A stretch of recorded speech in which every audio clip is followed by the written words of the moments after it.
Assalamu alaikum bandiraɓe hettiyankoɓe yeɓiyankoɓe Ayaw Pindi TV bisimilla mon roɓɓindu jayndeli moɗon weltare min dañi huccide mon oɗo subaka aljuma hande ko wiɗon tan aljuma moƴƴo malaɗo goto fof salminama e inde ko noon manama e jettoɗe serenɓe men jejjitaka e lawol gotol calminama jurama berta juuɗe ñaga duwaw yuppoye Sénégal e aduna foof hawɗo mbouro sawo hollude en caggal jaam duumo e nder leydi meɗen Sénégal e Afrique foof ɗum noon subaka fo addande on tan ko ɓuuri tengtude e jayndeli moɗon banimon debbo Aissata Ndiaye ne wonde banum gorko walla bamum Moussa Niang bisimilla ma mbani mba wingelam Aissata Ndiaye mi salminima mi salmini yeɓiyankoɓe Pindi TV toɓe tawete nder e bawal leydi kala ɓen ɓe ganduɗa dewinoɓe ɗeɗon golle walla mbiyanna ɓen ɓe ganduɗa ko rewdiɓe ɗiɗon kabaruji kala kokuɓen coppal tigui kono kadi e coftal arde tigui adandeɓe kelle gadane jaydeji leydi Sénégal Aissata Ndiaye ɗo ɓe mbawi wonde ɗo ɓe mbawi wondire calmini ɓen juuri noon tigui Moussa Niang ko ɓuri tengtude hannde ko noon tigui ha joni jaydeji leydi Sénégal ene keddi to Matam gam kay jillu o on hoorejo leydi Macky Sall ngun jillu faggudu walla mbiyanna tournée économique Aissata Ndiaye jaydeji ɗi garti hen noon tigui jayde Le Soleil jayde gendire udditidama jayde Le Soleil ngen ari koye natal makko kanko Macky Amadou Boury e nder oɗon pont Ganguel Soulé ene wayno de koye hanki tigui wonno on pont Ganguel Soulé inauguration mum to Wendu Bossiaɓe gam kay ittude désenclavement Dande Maayo ganduɗa kay oɗon pont mo ganduɗa ko juɓɓuɗo taw kay ko darnanomo ɗon e gardogol tigui ganduɗa ko kanko hoorejo leydi ndi kanko ɗum inauguré walla mbiyen udditi on pont e kikkide hanki o tigui ngal natal makko tawte ɗon ene wayno jeyne koɓe gendirde keeɓino loskude oɗon gorko mawɗo kono kay ko gorko jiyaɗo Allah molnaɗo moole nder reedu Fouta wiyete ko Cheikh Moussa Camara ɓe mbi ko l'éredi qui a sorti Ganguel Soulé de l'anonymat ene wayno de haala makko ne tawi hen kan haala tawde ko hello sappo e goho sappo e nayyi nde ɗon jayne ɓe mbi ko route Ourossogui Bakel la fin de calvaire Aissata Ndiaye caɗele juni ɗiɗon ɓesguli kina tolno temeɗe ɗiɗi kilométre foof de ɓawlinama kuruma waɗama lawol no hannirta ni ɗum ne tawi nder ndeɗo jayne gendir Le Soleil caggal ɗum tigui ɓe gaari alhaali oɗon brosso Covid 19 mo kewɗa wiide yo rumti hen yahata caggal murbo ene wayno Aissata Ndiaye oɗon raafi ha joni mono ƴette elaji saabu tigui e wiide jayne ko ɓe gendirde Le Soleil variant indien oɗon variant sud africain kañumen kala mbaɗama détecté ina tawe ɗo e nder leydi Sénégal no wiiri jeynenkoɓe Le Soleil ene tawi nder hello mabɓe joyam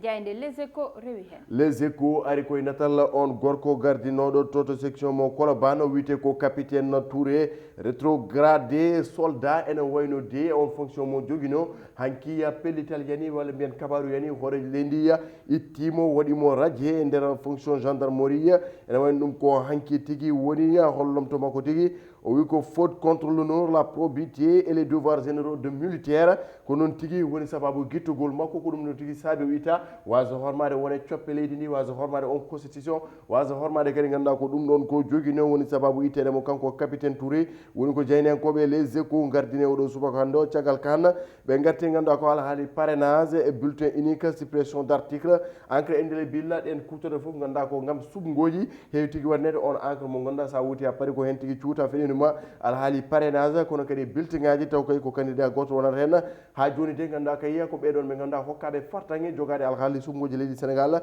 kañumen kala nena pecco e peeje gam kay ƴewde yuɓɓinirde ɗum ɗon sumgoji no hannirta ni ƴewde yuɓɓinirde Aissata Ndiaye taw kay ko hunde nde ganduɗa moni kala ne yiito hen hoore mum kono kamoni kala hayso tawi folama kono wasata ñingde juɓɓude ɗeɗon golle oɗon élection udditande jayde hello maɓe jooɓa ma taw hen kaɗon haala caggal kan hello jeeɗiɗo Aissata Ndiaye tawte hen ko natal on gorko mo Bambali dismo Liverpool dismo leydi Sénégal on paami tigui ko Sadio Mané o arti tigui e ganduɗa ko ɗiɗon konguiɗi haalno wonde kay oɗon pelouse Lat Dior caggal de kaɗon haalande juuti o arti hen no hannirta ni e wiide tigui so tawi ɓe mbawa artude hen kamɓe tigui ɓen jour uji haaɓe mbawi artude hen gam kay fewnude pelouse aji leydi Sénégal saabu ko hunde hersinide nami jiiri ɗum Sénégal wasa jogade pelouse aji mbaɗi noon ɗum woni ko tawte nder jayde Les Échos oɗo subaka jayde Las ko addi L'AS wi ko les verdicts évaluateurs du processus électoral ha joni de aɓe pecci e peeje gam kay alhaali jubbuɗi ɗiɗon sumgoji local beele ɗeɗon gueɗe ndewne lawol ɗum woni ko jeynenkoɓe e L'AS gaddi hello mabɓe jeeɗiɗo ardude e oɗo noon ganduɗa ko tisi blanc walla mbiyenna tisi noir guel cuurel so tawi aɗa suuɓo candidat ma ko guel ɗon cuurel tigui natta ɗum ko tubaɓe wiyata isoloir ko ɗum de woni koɓe gardini e ndeɗo jeyde L'AS oɗo subaka caggal kan ɓe gaari oɗon tourné économique horejo leydi ndi Macky Sall to e nder Fouta ɓe mbi ko liège populaire à Kanel et dans le Bossia o jaɓama jaɓɓule pattam lamiya ɓeɗon kala ngariya jalti e kewal gam kay foyademo kono kay bismademo e nder Fouta tugude ngenara ganduɗa ko Toro Law ummade ganduɗa ko Saint Louis ha yetti en nder diwan mo Damga hoore leydi jaɓɓama jaɓɓungal tigui jongal kono kay ko mantinnigal hanki to o sakkiti walla mbiyen to hirnuno tigui e nder oɗon commune mo Orkadiéré to ganduɗa waɗi inauguré on pont Ganguel Souley Bosiyaɓe ɗum ne tawi nder ndeɗo jeyde lancé oɗo subaka caggal kan ɓe garti oɗon capitaine Touré baɗaɗo radié de la gendarmerie ko sanction disciplinaire yene oɗo gorko ɗum ne tawi nder hello maɓe tataɓo kamɓe jeyde en koɓe las jeyde quotidien le quotidien ɓe mbi ko général Fall à l'épreuve oɗo gorko de enquête jeyde enquête jeyde enquête ɓe mbi ko général Fall à l'épreuve oɗon gorko de aɗi ganduɗa ko lomtade capitaine Touré ene wayno de ko kanko tigui hokkitaɗe e ɗon kutorde le général de la division Moussa Fall a été l'aide de campagne du chef de l'état ene wayno de ko kanko tigui wonimo hoore lendi suuɓi zone officier mo ganduɗa tigui waɗi golle paydine to e nder ladde Casamance ñanguisa yotu e fokko ene wayno ko oɗon alhaali Ousmane Sonko addi tigui waɗi accéléré on départ général Tine mo ganduɗa tigui ko général Moussa Fall heɓti oɗon commande tigui ɗum ne tawi nder ndeɗo jeynankeɗo ɗo subaka wono ka ñagui dow an tagui min dewi jayneji joni jayde quotidien rewi hen ko noon tigui quotidien nde Madiambal Diagne arti tigui on alhaaliya Madiambal Diagne Ousmane Teliko sentence à la polémique ene wayno de Madiambal Diagne waɗano dénoncé ko oɗon corporatisme e waɗi rejeté oɗon ganduɗa ko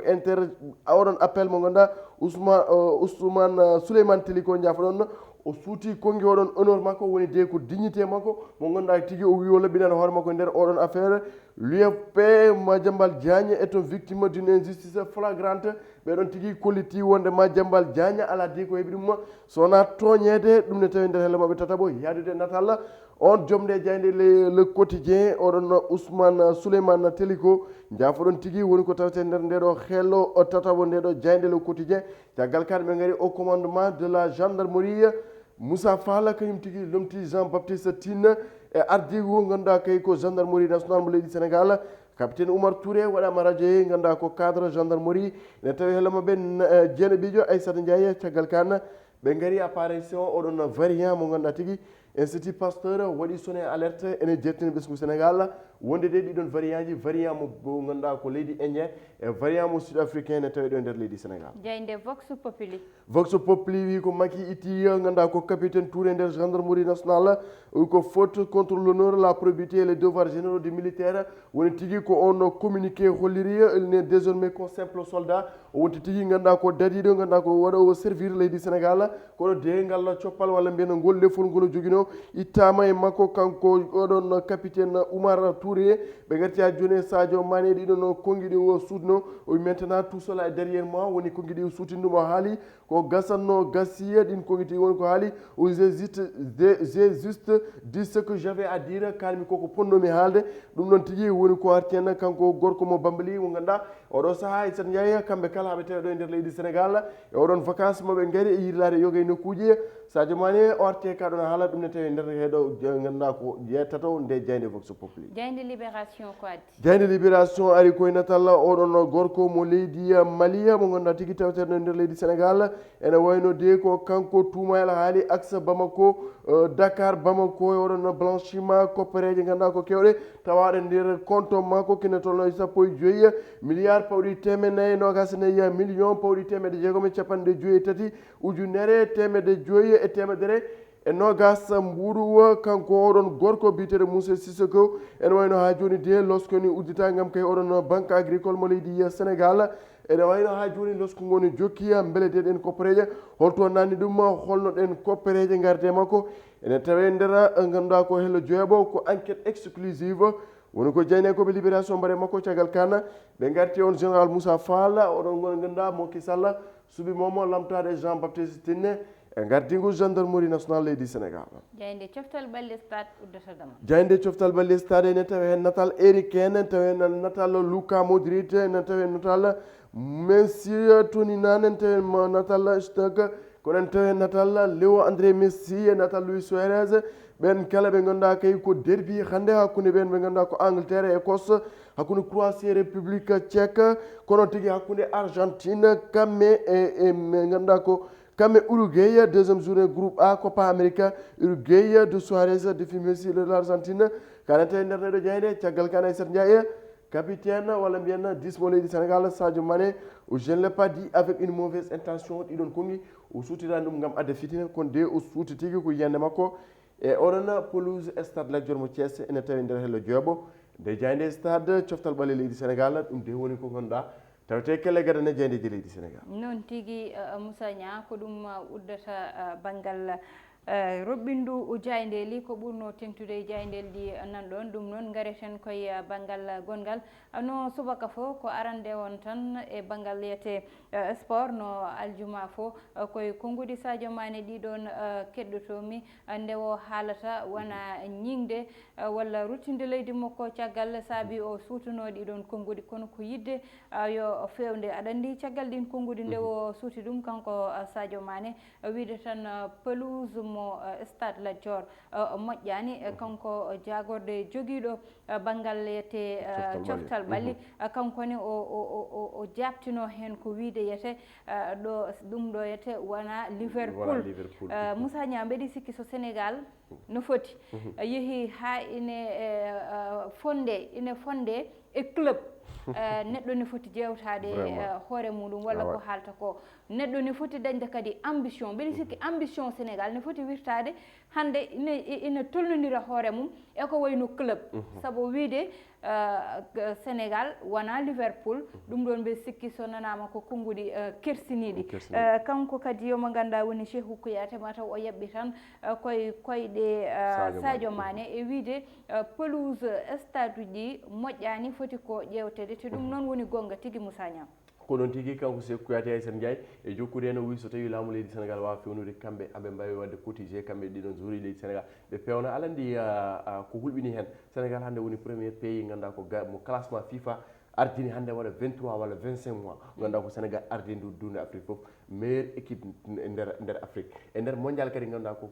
yiyete position ganduɗa ko baɗɗo favorable wadde mbiyen Sénégal ko pays mo ganduɗa baɗaɗo reconnaître nder coftal ɓalli baɗaɗo reconnaître nder football wadde so yi ha ganduɗa en gala stade te match ji sa ƴeewi waɗama repoussé ko sabaji ganduɗa sababu ganduɗa wasen jogade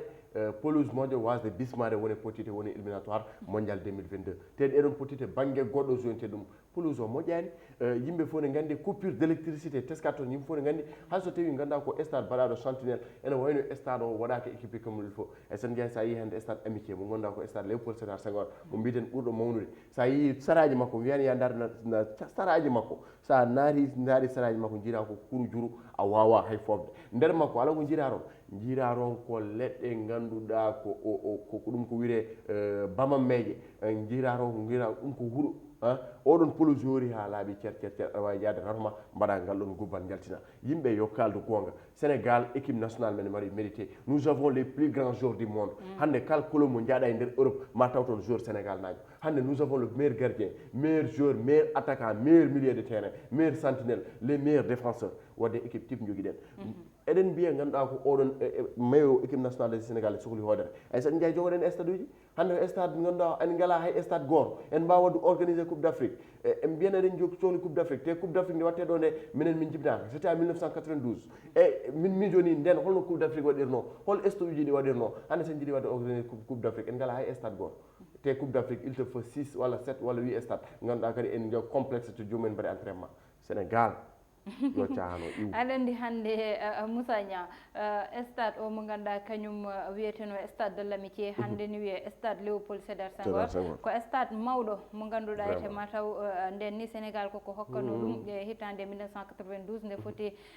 dañde walla nde foti yiyete nde foti wadde nde foti dañde no wiyete kadi coupe d' Afrique o ɗum ɗon noon woni stade mawɗo te noon Moussa Nia mataw tan ayi wuro walla leydi fotani jooɗade dañani stade mo ganduɗa ko hen watte football ko gonga ni so wiyama stade goɗɗo nana maahe nana fewde yo taw ne dañi kam stade goto mo ganduɗa yete kam ina wawi wadde walla ina notiti e norme uji international ɗi so match foti dañde wiyene wawi dañde stade Léopold Sédar Senghor ko way noon kono noon so tawi so ɗum ɗo Sénégal way kono so asi ngaska tan ubbat ngaska haade asde ngaska gotka te ɗum ɗon koko ganduɗa ete ruttintu leydi caggal ene foti dareede fewde stade ha stade feewa no Sénégal handire hande dañde no wiyete kadi dañde aéroport uji ɗiɗi ni ko noon handire dañde hande stade uji 3 4 5 région fof ni foti dañde stade mo ganduɗa hande ne wawi notitade e norme uji international ɗi so tawi ko huuɗo hande wiyete ko pelouse ɗum ɗo synthétique pelouse synthétique koko sala jaɓaka wadde Sénégal Moussa Nia ko ganduɗa saraji mum fof huuɗonan ɗon ronkani fudde huuɗo koko tan matériel poɗɗo waɗede hen o yo waɗe hen Sénégal ngakkani ndiyam toɓo koko toɓata galleji koko waɗata ndiyam ɗam ɗon ndiyam natoji galleji ya hayya yo ƴefte liggore waɗire arrosé yimɓe koko ganduɗa Amadou Moussa Nia ne wawi wonde sinno wawa wonde ni wiye eyyi kono koko ganduɗa ne wawi wonde hande so daranoma tan waɗama lancé ɓeɓe ganduɗa kamɓe goni liggotoɓe nodde ɗo goni aduna foof hande garat notito saabu koko way noon tan Sénégal fadata vraiment ko hunde kalɗa ne woodi tigui eɗen ñaago président Macky Sall wadde era kadi ganduɗa ko ɓen arde coftol ɓali ministre Matar Ba en oɗon stade du Sénégal 50 000 places baɗaɗo jaam ñaago eɗen ñaaguira fi sabilillah yoɓe mbattu hono makko goto ɓe pewnan yimɓe stade amitié ɓe pewna stade Lat Dior ɗum tan woni ɗon tigui koye ɗi konngudi guddeten roɓɓindu jayndeli meɗen ko tottude won adi saaha goɗɗo so Allahu lamɗo jaaɓi bani mon debbo Aissata Ndiaye wonno ne wonduno e babam Moussa Nia to banggal caméra to heɗanno en toon ko Amadou Touré altine so Allahu lamɗo jaaɓi inchallah rabbi